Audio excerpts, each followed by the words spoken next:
Hi there and welcome to another video from Hegarty Maths. It's Mr. Hegarty here, and this is our second video on multiplication and division with surds. Now, one skill I need for you from this video is something we've talked about previously about multiplication, being commutative and associative.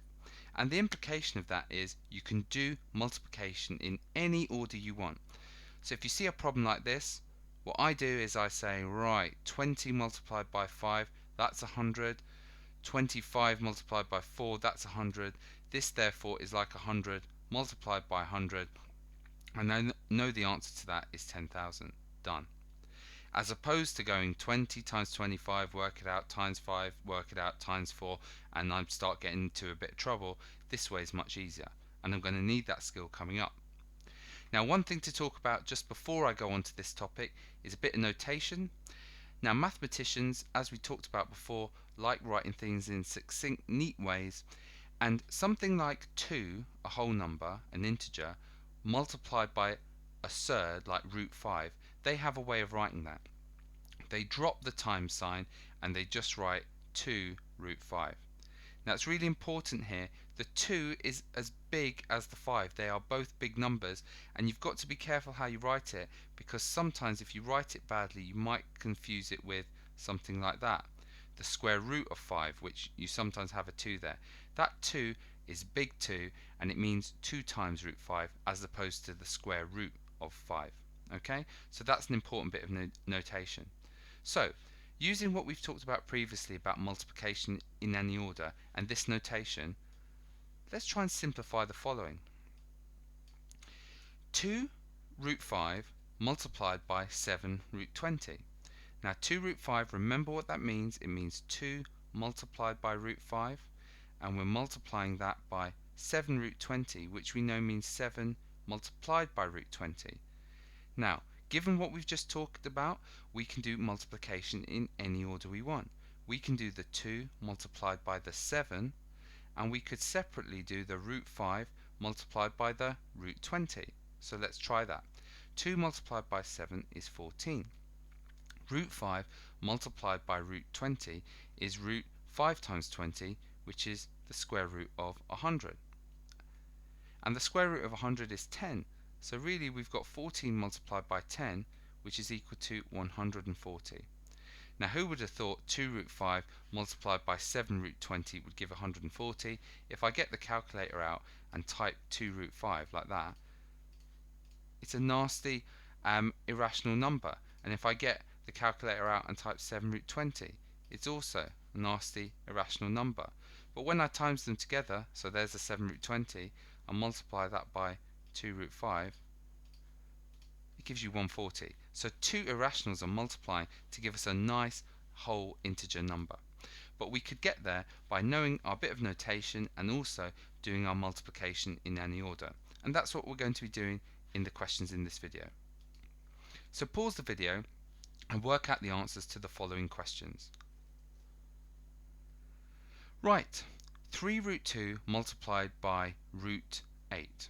Remember, that means 3 multiplied by root 2. So we can say this means 3 multiplied by root 2, and we're multiplying by root 8.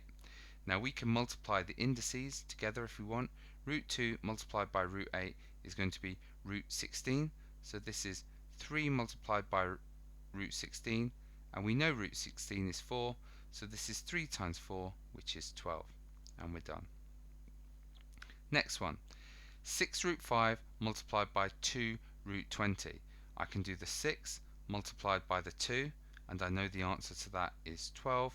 And I can separately do the root 5 multiplied by the root 20, which is going to be root 100, and I know root 100 is 10. And 12 multiplied by 10 is 120, and we're done. The next one, 3 root 2 multiplied by 3 root 2. Well, what can I do? I can do the 3 multiplied by the 3, which is 9, and I can do the root 2 multiplied by root 2, which is root 2 squared, which must be 2. So 3 multiplied by 3 is 9, root 2 multiplied by root 2 must be 2. So this is 9 multiplied by 2, which is 18. And the last one, 2 root 7 all squared. What does that mean? Well, it means 2 root 7 multiplied by itself, 2 root 7. And I can say that I'm going to do this in this order. I'm going to say I'm going to do the 2 multiplied by the 2, and I'm going to separately do the root 7 multiplied by the root 7. 2 multiplied by 2 is 4. Root 7 multiplied by root 7, i.e. root 7 squared, I know that has to be 7. So that's 4 multiplied by 7, which is 28. And we're done. Last set of questions, we're trying some divisions now. I'm always going to write my divisions as over. I find that much easier. So let's write that as over instead of the divide sign. Let's write that's 3 root 8 over root 2. Now, what I can do here is I can think of that as being a 1 root 2 there. And I can do my 3 divided by 1, a whole number there, is going to be 1. And root 8 divided by root 2 is the same as root 8 divided by 2, which is root 4. So 3 divided by 1 is 3. Root 8 divided by root 2 is root 4. And I know root 4 is 2, so this is 3 times 2, which is 6. Okay, the next one. I'm just going to move over a bit here.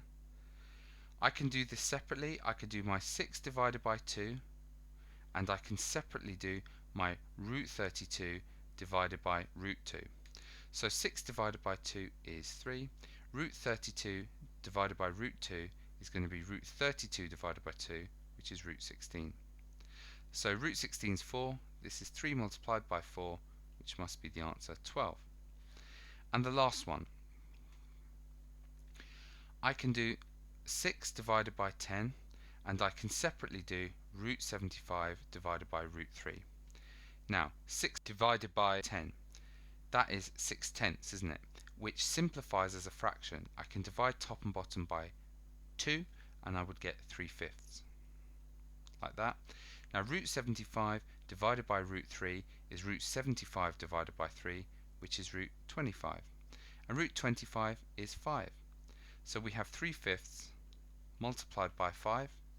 And 3/5 multiplied by 5, you can think of the 5 as 5 over 1. You're going to get yourself a bit of cancellation there. That 5 is going to cancel that 5, and you're simply going to get the answer that this is 3. And that's it for this video. Everything now you need on multiplication and division with surds. Thanks for watching.